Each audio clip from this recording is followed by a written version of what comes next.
Hey, hello. I'm Tunesy, if you couldn't tell by the channel name, of course. Today's day freaking 49, guys, and if you can't tell, I'm Edward Scissorhands. I don't have the scissor hands. They're actually over there, and I don't want to get them. So, yeah. But, yeah, I'm Edward Scissorhands, guys. Does it look good? I have gray pants on. Well, gray joggers. I don't know what you would call them. Fashion pants. I don't know. But yeah. Today's Halloween. Happy Halloween. Well, at the time of recording this, it is October 31st at 9:31. Today's day 49. Tomorrow's the last day, guys. Tomorrow's the last freaking day. Can y'all believe that? Anyways, yeah, happy Halloween. I had a decent Halloween, I guess. I didn't really do anything. Just stayed at home. I kind of just dressed up for funsies.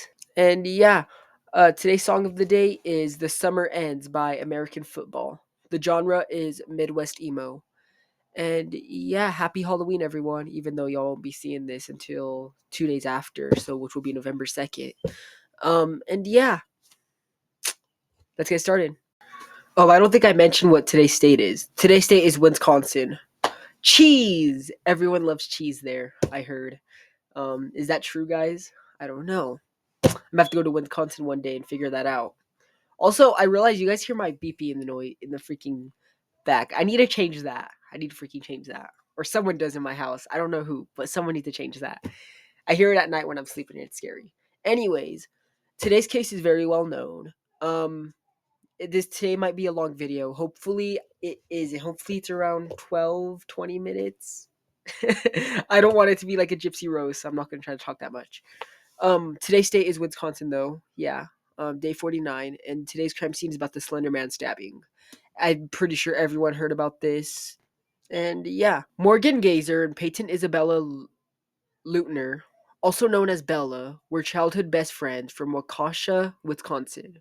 They later befriended Aniza Wire, who would become particularly close to Gracer due to them living in the same apartment building and having shared interest in creepypasta, including Slender Man, while Leutner found it horrifying. Interrogators were told that Gaser and Wire's obsession with Slender Man began as early as December 2013. While Gaser was in prison, she claimed that her dad had committed multiple acts of sexual assault against her for years before the attack. Wire also claimed that she was neglected by her family and that her mother committed incest. As their interest in Slenderman grew, Gaser and Wire both believed he was real and would hurt them and their families if they did not offer him a sacrifice, and subsequently planned to kill Leutner to appease Slenderman and to prove that he was real. Gaser and Wire had previously planned to kill Leutner by either murdering her while she was sleeping or by killing her in a bathroom, but didn't go through with either plan, resulting in them coming up with a hide-and-seek plan. Gaser, Wire, and Leutner had been to a sleepover the night before the stabbing. On May 31st, 2014, during a game of hide and seek in heavily wooded Davids Park near Waukesha, Wisconsin, Gaser and Wire pinned down Leutner and stabbed her 19 times in the arms, legs, and torso with a 5-inch long blade. Two wounds were to the major organs. One stab wound missed a major artery by less than a millimeter, and another went through her diaphragm, cutting into her liver and stomach. After the attack, the Creepypasta Wiki was blocked throughout the Waukesha School District. On June 5th, 2014, Eric Honsden released a statement of condolence. I am deeply saddened by the tragedy in Wisconsin, and my heart goes out to the families of those affected by this terrible act. Governor Scott Walker issued a proclamation declaring Wednesday, October 13th, 2014, Purple Heart Day for Healing, and encouraged the people of Wisconsin to wear purple to honor the victim of the stabbing. He also praised the strength and determination exhibited by the victim during her recovery. On August 29th, 2014, the city of Madison, Wisconsin held a one-day bratwurst festival to honor Lutz. Hot dogs and bratwursts were sold to raise money toward her medical costs. The event was run by over 250 volunteers and raised over $70,000. After the attack, Wire and Gaser told Leutner to lie down while they found help. which they did not do. Afterward, Leutner dragged herself to a nearby road where she was found by a cyclist, who called emergency services. 911. What's the address of your emergency? Waukesha County, Lynn. I'm transferring over a caller on Big Bend at the dead end just south of Rivera. Okay. Came upon a 12-year-old female. She appears to be stabbed. She appears to be what? Stabbed. Stabbed? Correct. Okay. Sir, you still there? Yes. Hi, sir. So are you with this 12-year-old female? Yes, she says she's having trouble breathing. She said she was stabbed multiple times. Stabbed multiple times? Yes. Okay, sir. Are you with her right now? Yes. Is she awake? She's awake. Is she breathing? Yeah, she's breathing. She said she can take shallow breaths. She's alert. Okay, stay with her. We're sending the police department. Don't hang up, okay? Surgeons operated for 6 hours to repair critical trauma to arteries and tissue in her torso and abotomy. Dr. John Kellerman, who operated on Leutner that day, said that if the knife had gone the width of a human hair further, she wouldn't have lived. Leutner left the hospital 7 days after the attack. She returned to school in September 2014. Leutner developed lingering trauma from the attack, later revealing in 2019 that she sleeps with the broken scissors in fear of being attacked again. 5 hours after the attack, Wire and Gazer were apprehended by police near Stadthafel's furniture store on Interstate 94. They had the knife used in the stabbing, which was found by police in a bag they carried. They said they were traveling to meet Slender Man at his home, called Slender Mansion, in the Chequamegon Nicolet National Forest. During the police investigation and pretrial psychiatric evaluations, Gaser disclosed lifelong visual and auditory hallucinations beginning in early childhood. These hallucinations typically included figures she interpreted as ghosts, colors melting down walls, and imaginary friends named Maggie and Sev. One recurring hallucination was a man, Gaser named It, whose body she described as the color of smoke and ink. She would perceive it as standing behind her in mirrors or shifting around corners. After Gazer's arrest, her mother, Angie Gazer, described her as becoming floridly psychotic. Well, that's such a big part of parenting in general, is that you're always second-guessing yourself and in your job. Your job as a mother is to protect your child from bad things happening to them, and I felt like I failed. How didn't I know? How didn't I know that she was sick? Even though I know, looking back, that she was, she was doing well in school, and she had friends. She didn't have a lot of friends, but she always had a handful of close friends. There were some things that we dismissed as, well, she was going through puberty right before she left. She got her period right before she was arrested. So there were some things that we dismissed as maybe typical teenage girl behavior that weren't. And that, knowing what I know now, maybe there was something we else. we would have looked into more at the time. But I don't think that there were any glaring, obvious clues that she was ill. Again, there were no overt symptoms, and even though she reports now having symptoms as young as 3. Well, the way that she explains it is that because it was always like that for her, she just assumed that that's the way it was for everyone. She did make a conscious effort to hide her symptoms from us. I think part of that was because her hallucinations were friends. They were friendly for the most part, and she didn't want them to go away. I'll ask her, why didn't you ever tell me about this? And she says, because you would have done something. It's like, well, yeah, of course I would have done something. The one thing that bothers me that's been so inaccurately reported about Morgan, and it even came up in court, is that she refused medication. It's 100% not true. She never refused treatment or medication. It was never offered to her, probably? Exactly. You can't refuse something that's not being offered to you.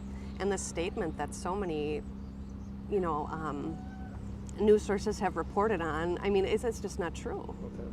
She never refused treatment.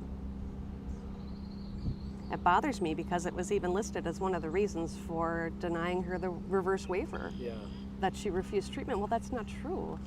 She made a statement to her doctors that she didn't want to take medication because she didn't want to go she didn't want her friends to go away, but that's not refusing treatment. No, that's completely different. She's been nothing but compliant with her treatment, and even acknowledges how much it's helping her. Correctional officers reported Geyser frequently talking to herself, pretending to be a cat, and keeping ants as pets. She reported seeing unicorns and believed she was having ongoing conversations with Slender Man and other fictional characters, such as Severe Snape. Experts testified in court that she also said she conversed with Lord Voldemort and one of the Teenage Mutant Ninja Turtles. In the fall of 2014, Geyser was relocated to the Winnebago Mental Health Institution to determine if she was competent to stand trial. On October 22nd, 2014, Geyser was diagnosed with early onset childhood schizophrenia. Geyser's treatment for schizophrenia was erratic and inadequate for 19 months, which is believed to have exacerbated her cyclic regressions into psychosis and reduced her ability to recognize delusions against reality. In December 2015, Geyser began a consistent long-term regimen of antipsychotic medication, which enabled her to understand what she had done and display appropriate feelings related to her crime, such as guilt and remorse. On March 23, 2016, Geyser was returned to the county jail to await trial. Although she was appropriately medicated, Geyser's mental health deteriorated. Her deterioration was linked to stressors on her already fragile mental health that are typically of forced confinement and incarceration. During the trial, Geyser was committed to the Winnebago Mental Health Institute, where she was a youngest patient. Geyser was charged with attempt first-degree homicide, a Class A felony, and Wire was charged with attempted second-degree homicide, a Class B felony. Due to the nature of offenses, both Wire and Geyser were waived out of juvenile court to be tried as adults. In 2017, Wire pleaded guilty to being a party to attempted second-degree homicide. A jury then found her not guilty by mental disease or defect. Geyser attempted a plea offer that stipulated she would not undergo a trial if she pleaded guilty and agreed to further evaluations by psychiatrists to determine that the appropriate duration of commitment to a forensic psychiatric hospital. She later pleaded guilty as arranged by the plea offer, but was found not guilty by reason of mental disease or defect due to final diagnosis of schizophrenia by court-appointed psychiatrists. Wire was sentenced to 25 years to life. An indeterminate sentence requiring at least 3 years confinement and involuntary treatment in a state forensic psychiatric institution, followed by communal supervision until age 37. Geyser was given the maximum sentence 40 years to life, an indeterminate sentence requiring at least 3 years confinement, in addition to involuntary treatment in a state forensic psychiatrist institute until complete resolution of symptoms or until age 53, whichever will happen first. On October 24th, 2019, Lutner spoke publicly about her experience for the first time to ABC's 2020. She discussed her scars, saying, "I don't think much of them. They will probably go away and fade eventually." She described how she met Geyser in 4th grade and became her friend because Geyser was alone a lot, and Lutner wanted her to feel less alone. I made friends with her when I saw that she didn't have any friends at all. She also reported how Wire, whom Geyser introduced to Lutner, had seemed jealous of the friendship between her and Geyser. When asked what she would say if she ever saw Geyser again, Lutner replied she would thank her because the attack inspired Lutner to pursue a career in medicine. Lutner revealed she was doing well and that her hope was to put everything behind me and live my life normally. At a hearing on March 10th, 2021, Wire submitted a letter to the court stating that she was sorry and deeply regretful for the agony, pain, and fear she had caused, not just to Lutner, but to her community as well. Weiser stated, "I have my actions from May 31st, 2014, but though countless hours of therapy, I no longer hate myself for them. On July 1st, 2021, Waukesha County Judge Michael Boren ordered Wire released from the Winnebago Mental Health Institute, gave state officials 60 days to draft a conditional release plan, and required that Wire be assigned Wisconsin Department of Health Services case managers to supervise her progress until she is 37 years old, the length of her commitment. In 2020, an appeals court rejected Gazer's petition to be retried as a juvenile. Her attorney, Matthew Penix, argued that she should have been charged with attempted second-degree intentional homicide rather than first-degree, and argued that Gazer gave statements to investigators before being read for Miranda rights. She petitioned the Supreme Court of Wisconsin to review the ruling. In early 2021, the Wisconsin Supreme Court declined to hear the appeal. On September 13th, 2021, Wire was released with multiple stipulations, including 24-hour GPS monitoring that required her to request permission before leaving Waukesha County. Leutner's family was reasonably comfortable with the rules Wire must follow after her release, which included no contact with Leutner until 2039 and GPS ankle monitoring, but wished she had served a longer sentence. The Wisconsin woman who admitted to helping stab her friend to appease the fictional character Slender Man has now been freed from her GPS monitoring. A judge just ruled that 21-year-old Anissa Wire will no longer have to wear her GPS monitoring bracelet. She's had it on since 2021, when a judge granted her conditional release following nearly 4 years spent at a mental health institution. Wire's internet use is restricted and monitored.